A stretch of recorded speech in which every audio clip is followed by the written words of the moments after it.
And the conversation we have today is to pursue that objective. You know, there's a saying that says, when a butterfly flings its wings deep down in Amazon, it affects a weather pattern in India or a den of lions. I guess what I'm saying is that the small things that we do, they have a direct impact to our destiny and the choices that we make. And I hope that we're going to make right decisions, that we partner with the foundation so that we can then affect the weather pattern in India. Let's then move to my sounding board, my mentor, the giant whose shoulder I stand upon, the man who personified integrity and moral intelligence, a leader of note, a thought leader when it comes to maths and science, whom we look up to him. His name is Mr. Maurice Radebe, the group executive of Sasol, chair of Sasol Oil, to come and give us a talk around the South African maths and science education in global, bridging the gap between public and private sector by Ndate Maurice. Let's give him a round of applause.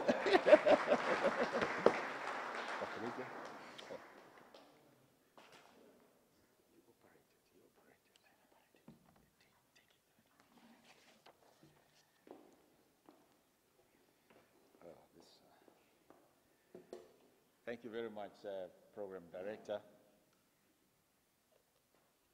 I think let's clap hands for the Prof who has just spoken. No, just hold on. Let me tell you the reason why I want you to clap hands. Because he has said something that is profound for me, which really challenged, that he's left the corporate world to go to the academic world in order to inspire thousands and thousands of our students.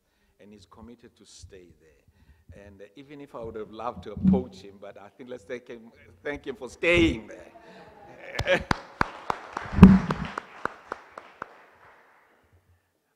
Because the role modeling that you're playing is amazing. And that's why we need people like you. We need role models. We've got too many celebrities in this country. And they're all in newspapers, and our young people look up to them. Just for the correction in terms of my title, I am the chairman of Sasol Oil, which is a subsidiary of the Sasol Limited Group, which is chaired by Hixonia Nyatsulu. I think it's very important to correct the protocol. And the reason why I'm passionate about science is because also I grew up in a science environment, and similar, like Professor, you know, we were told when we were young, I even remember being told by my own aunt, I don't know maths and science, I choose my subjects. Mama, are difficult my subjects la. And if you want to pass your matric, you won't my subject. And that's a mindset we need to change. I'm going to share from Sasol's point of view. Let me acknowledge all our dignitaries, particularly here our MEC for Free State Education and Tate, Mahue, and many other dignitaries that are here. Some of them I've met them, like Peter, David Selman, and our Prof, and Dr. Nduna, and as well as the chairman of the EBHI, so all protocol observed. I'm sharing the Sasol's contribution to education, not as a PR exercise, because I just want to indicate to you that it's so important that we as private sector partner with all the players that are here right now in terms of the NGOs, as well as government, to really make a difference. I was saying to Peter, you know, this problem of maths and science really disappoint me, because we've been involved in it, some of us, for almost 30 years. I remember, who remembers Saket? We were involved with Saket many years ago. Who remember Protec? I remember starting a branch of Protec in Katlehong. I also grew up in Katlehong in the East Rand. A branch of Protec. That was in the 80s. And we're still talking about this now, 30 years later. You know what Einstein said, and if you do the same thing and you hope to get better results, there's a bit of insanity around it. I think we have got to do something different in order to change this problem. And obviously there's a number of reasons why. So we've been committed to, personally I've been committed in this, and I would like to, obviously our organization fortunately is, and we will support everyone in this room to make a difference. My overview would be just business role in support of education, and then we'll just look at some few Sasol education programs, and then I'll talk a little bit about Sasol Inzalo education program. Let me introduce the MD of Sasol Inzalo, Umama Mpho Letlab. Can you just stand up, please, so that they can see you, because during the question time, she's more of an expert than me, and she'll answer most of the questions, and because sometimes the time constraint will force me to go a bit early. So the next slide is addressing poverty, inequality, unemployment, and through education. If there's anything that has been very positive in our country, it's for the first time that we have got one plan which we all agree on. And I'm very pleased that all political parties, government, labor, as well as business, we all aligned on the National Development Plan. And this is the first time in our country that we have that, and it's a medium-term plan. And it identified three things which we all know now by heart: poverty, inequality, and unemployment. And I think through education we need to focus on that and making sure that we make a difference. Smart people have spoken before me about the causes of the really poor education problem that we have, particularly a historical backlog. We must not forget that. Inadequate teacher training that has happened, infrastructure provision, and we all know that infrastructure provision is a problem. I studied my BSc at a historically disadvantaged university, and I remember we struggled with our laboratory. It was not the best. In fact, I started understanding a lot of laboratory equipment at university, but even that, it was not well occupied. And you're right, Prof. You know, when we started as physics students, I did physics, we were told that, half of you would be gone. And when we were second year, they was told that if 2 or 3 of you will be around, you'll only be there. And by the time we finished, we were only 2 or 3. And thank God for Professor Mwepe. He came and actually inspired us. And in fact, that's why I say stay there, because if Mwepe was not there, I probably would not have finished my physics degree. Resource allocation, shortage of maths and science teachers, and again, they are moving from the public sector and they're going to the private sector. My own sister, who was passionate about teaching, has been teaching for 20 years, is seriously considering going to the private sector. And that's why we need to make sure. But also the socio-economic factors, which we all know, lack of parental involvement, and most of us do not have parents that can involve in maths and science. And we've got now, most of our homes are headed by children because of HIV. That produces poor qualification, and what is the result out of that is that we in the industry, in terms of economic growth, we don't have the skills that we require. And then obviously the university throughput is pretty low. I don't need to repeat what the prof has already said. And the scariest thing is that this year, we all saw the little ones that started their academic program, going to school for the first time, 1 million of them. But we know the dropout rate is significant. And most of them won't finish their grade 12, which is a scary thing in our country. I'm not going to go into the stats. I think we've already spoken. I think David has spoken a lot about the stats. The next slide. But it's scary that the number of people who are doing maths and physics is dropping significantly. And I think we need to, again, re-energize that. We need to have a campaign to ensure that our young people do maths and science. It's critical for them to really even get a job. So those statistics speak for themselves. So the question is what an organization like Sasol and many others that have played in this space. What is our response and what is our approach and why are we involved in that? I think fundamentally it's because we want to improve public school education outcomes to increase access to higher education in the sciences. And we've got a targeted intervention strategy and focusing on disadvantaged, and I'm using the word communities. It's very important that we deal with communities because some of the socioeconomic problems forces kids not to. And obviously in our case, we focus on those areas where our workers and our employees are coming from, and that's very important. And the idea is really to produce a continuum of education from grade 0 and right through to matric and right through to university, and I'll show you that. And then making sure that we encourage a lot of maths and science teachers, MST stands for that, and create centers of excellence and making sure that we enable people to enter the workplace. And there's a number of focus areas that we focus on. ECD then stands on early childhood education, and then resources. Paul, during question time, will tell you a little bit more. And then there's certain interventions that we focus on. And now what we've realized is that the school governing bodies are important in this. If you've got a good principal supported by good governing bodies, you will succeed. I remember in the primary school, I had a principal. That man was a good man. I remember him very well, Principal Mbambela. He was strict. And I remember as a young boy, I think I was about 10 years old, some of the clever guys, you know, and I think I was still a bar and also scat, man. Toilet, you know, behind the toilets in the school, things happen. And we from the summer dice lab, which is 3 no 4. A crap, you know, what is 0, 0, 1, 1, you know. And then I'm in a phone, a crap, a pop, and the corners bonayo.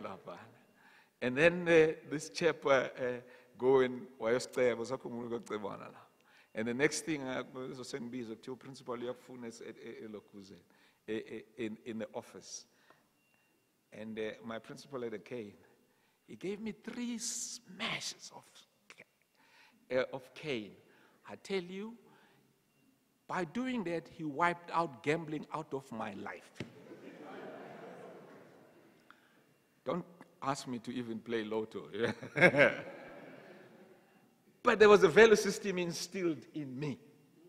And that's what we're talking about, leadership of the principals. I'm not saying there should be corporal punishment, but it's important that value teachers, whole school bridging programs, all these things. But the most important is partnership with both national and provincial government, and I'm quite happy that we're partnering a lot with Free State and particularly in Mpumalanga. Those are the areas where we are involved in.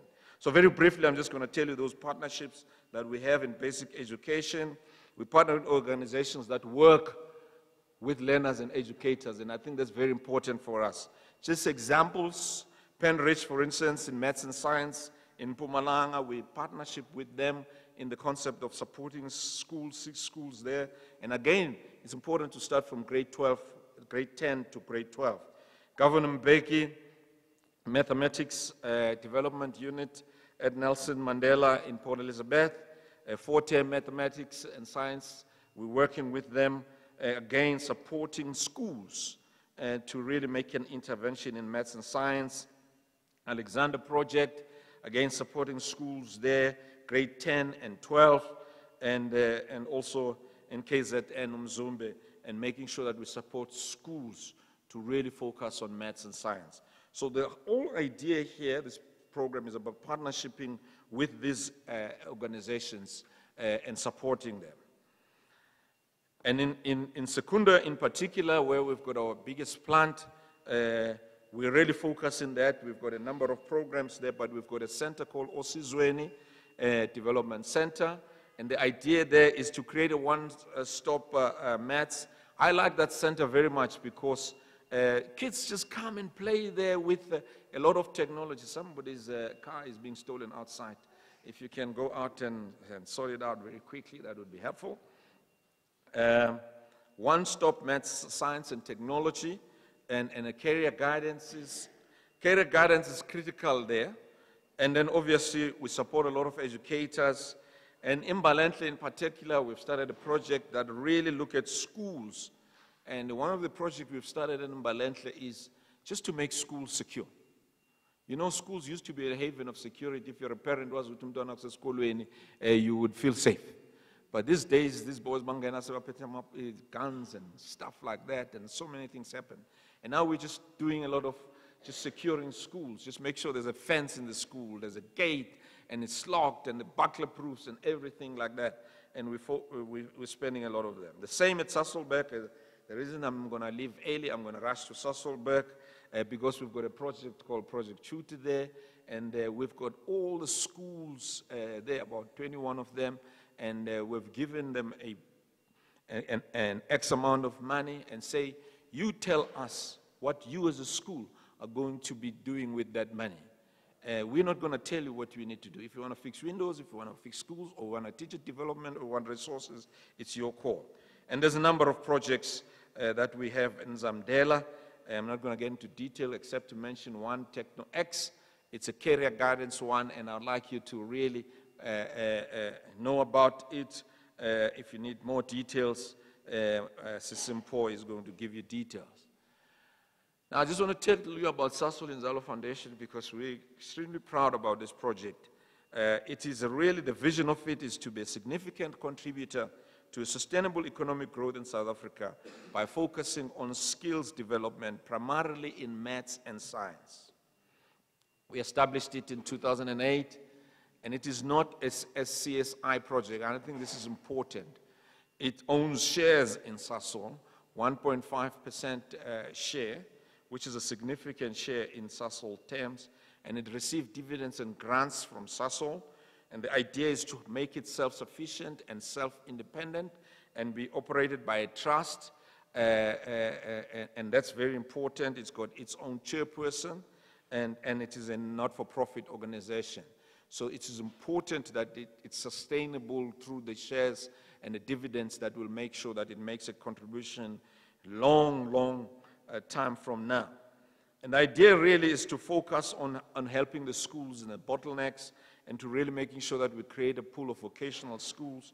And the goal is to pioneer, and I want to emphasize this, prototypes that can be replicated and really rolled out throughout the education department. Hence, our partnership with education department is critical.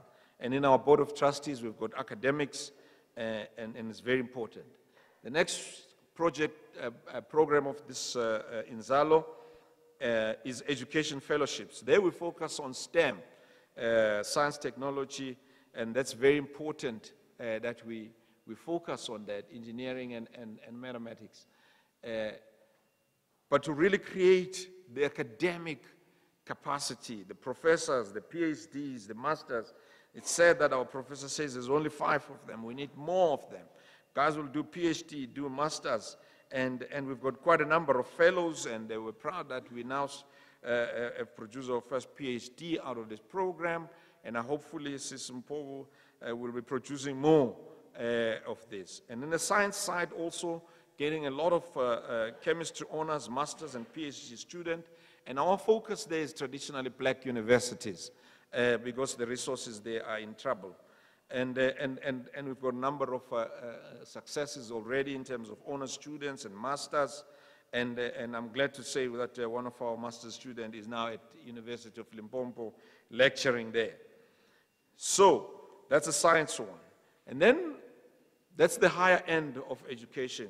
We decided also to have a Abaholi learner support where you now focus on Saturday schools. I remember when I grew up, there were Saturday schools which were run by William Smith. And Saturday schools played a key role in educating kids. And I think we're focusing on those Saturday schools, and again, taking them from grade 10 to grade 11. You can see the numbers there. I'm not going to get into details. But also, we also realize that resources is important. Therefore, we've got a bursary program. We've got 2 forms of bursary programs at Sasol. One, we've got a pure academic merit bursary program that is for our own intake in terms of employees that we want. We need engineers all the time, And we take at least 200 engineers, young graduates coming every year into our plants because we need them. But also we've realized that there's students who are not straight A's, but are very good students. They've got a good B and a good C in their subjects, and with a little bit of motivation and encouragement. And Sisimpo is doing a great job in mentoring those ones. And we give them bursaries, and it's a full course bursary so that they're able to really do work. We currently have about 236 in our school program bursary, and in this year alone we offered 120. Another program which we're really excited about it, and we work with the Department of Education here, is development of materials. To really make it exciting and in fact cool for kids to really play around with. You know, I've looked at those books myself, and it's amazing. They really make maths and science fun, exciting, and cool. It's not our old ones which we used to read. I remember, I don't know whether it's still there in maths, but it was one of those tough ones. But this is very good workbooks. We've got 3 million of them out there distributed, including teacher guides. And this is very, very important that we've got them. And another program is teacher development. And we're developing a lot of programs around that in interaction with the Department of Education in order to develop good quality teachers. And that will have a potential to really make sure that we wipe out the systemic problem of having poor teachers who do not have confidence in teaching maths and science. And I think this is very important that we do that. We would definitely like to be part of that. And another program that we focus on is to really create technical high schools. And when we gained our independence in 1994, we threw the child with dirty water. If you remember very well, those that are old enough, you remember the Ambach schools, the trade schools where people learned skills to really do work with their hands. And we all pressurized them to go to universities, and yet some of them just can work with their hands. They can be fitters, they can be mechanics, they can do fitting and plumbing, and they're going to be good operators in plants. And we're very keen on getting that going. We currently have a school, John Orr, which has got 45 educators and 800 kids. And we have got very definite action point there, upgrading facilities, improving IT infrastructure, instituting a school management system, providing support to teachers, textbooks, and developing and implementing performance contracts with learners. And that's very important that the learner knows that you need a performance contract. That's why they get very surprised when they come to a workplace and then there's a performance contract. And if you don't perform, you will be get a poor merit, and you're not going to get a good bonus. And they get surprised about that. And we ask them to learn. So in broad, those are the things that we are doing. And the idea really is to make our little contribution.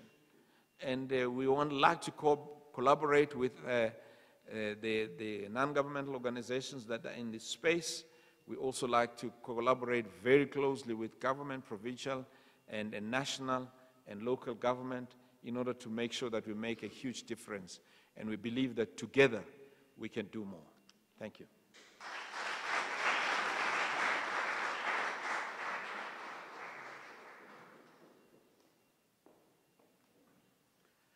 Thank you, Mr. Maurice. We can give him another round of applause.